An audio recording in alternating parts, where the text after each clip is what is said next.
আসসালামু আলাইকুম ৰহমতুল্লাহি বাৰাকাতুহু। মোক চিনি পাইছেনে? মই আপোনালোকৰ মৰমৰ নাজনীন বেগম।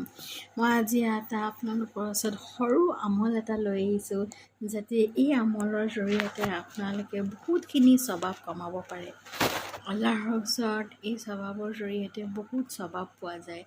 আমাৰ মাইকী মানুহৰ কি হৈ যায়, দিনী লাইফত ইমান কাম থাকে যে ডাঙৰ ডাঙৰ ইবাদত আমি কৰিবলৈ কাৰণে সময় নাপাওঁ।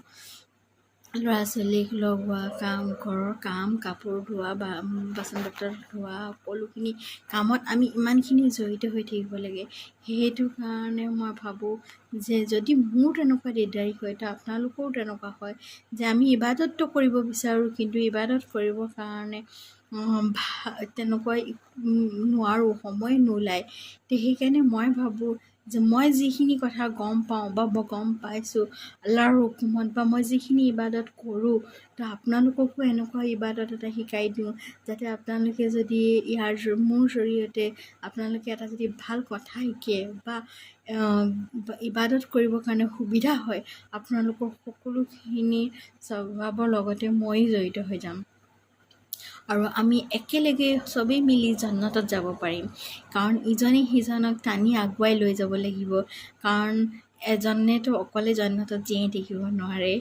আৰু সেইকাৰণে আমি ইজনে সিজনক যদি সহায় কৰোঁ বা ইজনে সিজনক যদি দুটা ভাল কথা শিকাই দিওঁ, আৰু তাৰ জৰিয়তে যদি আমি চবেই একেলগে জান্নাতত যাব পাৰোঁ, কিমান ভাল লাগিব নহয়? সেইটো কাৰণে মই এনেকুৱা সৰু সৰু ইবাদত আপোনালোকৰ ওচৰত আনো, যিখিনি ময়ো কৰিব পাৰোঁ আৰু আপোনালোককো শিকাই দিব বিচাৰোঁ, যাতে আপোনালোকৰো সুবিধা হয়। মই এটা ৱাকিয়া এটাত পাইছিলোঁ যে আমাৰ হুজুৰ পাক সাল্লাল্লাহু আলাইহি ওয়াসাল্লামৰ ওচৰত এজন ব্যক্তি আহিলে, বুজৰুগ হয়। তেখেতে ক'লে, ইয়া আল্লাহ, হে নবী, যে মই ইবাদতটো কৰিব বিচাৰোঁ, 5 ওয়াক্ত নামাজৰ বাহিৰেও মই এনেকুৱা কোনটো আমল কৰিম বা কোনটো ইবাদত এনেকুৱা কৰিম যে মই আল্লাহক পাব পাৰোঁ আৰু জান্নাতত আমি যাব পাৰোঁ। তেতিয়া আমাৰ নবী হুজুৰ পাক সাল্লাল্লাহু আলাইহি ওয়াসাল্লামে তেখেতে ক'লে যে তোমালোকে তসবিহ তিলাৱত কৰি থাকিবা, এনি টাইম তসবিহ পাঠ কৰি থাকিবা। এইটো নহয় যে এক জেগাত বহি তসবিহ লৈ থাকিলে তসবিহ লোৱা হয়। যেনেকৈ সুবহান আল্লাহ 100 বাৰ, আলহামদুলিল্লাহ 100 বাৰ আৰু আল্লাহু আকবাৰ 100 বাৰ যদি পঢ়ে কাম কৰি থকা অৱস্থাত, আল্লাহে আমাক বহুত স্বভাৱ দিয়ে। আৰু এই স্বভাৱৰ জৰিয়তে আপোনালোকে যি ধৰণৰ যেনেকুৱা দোৱা কৰিব কাম কৰি থকা অৱস্থাত, আল্লাহে আপোনালোকক এই দোৱা সোনকালেই কবুল কৰিব।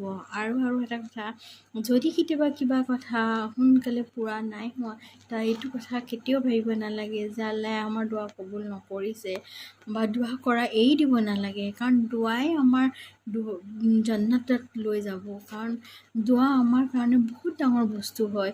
দোৱা আল্লাহে বহুত পচন্দ কৰে, যে বান্দাই যেতিয়া দোৱা কৰে, কান্দি কান্দি দোৱা কৰে, আল্লাহৰ ওচৰত কুটুৰে কান্দে, ইয়া আল্লাহ মোক দিয়া, এই বস্তুটো মোক লাগে, দুনিয়াৰ কাৰণে হওক বা আখিৰাতৰ কাৰণে হওক, আল্লাহৰ ওচৰত যেতিয়া কোৱা হয়, তেতিয়া আল্লাহে বহুত পচন্দ কৰে।